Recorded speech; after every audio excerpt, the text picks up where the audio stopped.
Lo studio è quello effettuato da Veneto Strade per monitorare il traffico nell'area sud di Treviso allo scopo di valutare gli effetti che si avrebbero con la realizzazione del Terraglio Est. Quello che è emerso è un maxi ingorgo quotidiano che coinvolge la tangenziale, la bretella di Silea da e per il casello di Treviso Sud, via Sant'Antonino e poi la viabilità verso Dosson, Casale, Preganziol.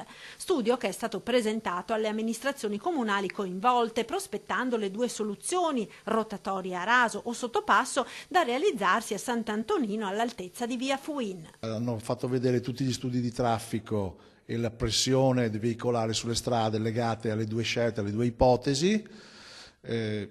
Chiaramente siamo orientati verso la soluzione, quella in sottopasso. Ora i comuni hanno un mese di tempo per studiare il progetto, presentare le osservazioni. L'obiettivo delle amministrazioni è quello di concordare una proposta unitaria a Veneto Strade, tenendo presenti le criticità di ciascun territorio. E noi vogliamo le massime mitigazioni ambientali e le massime compensazioni.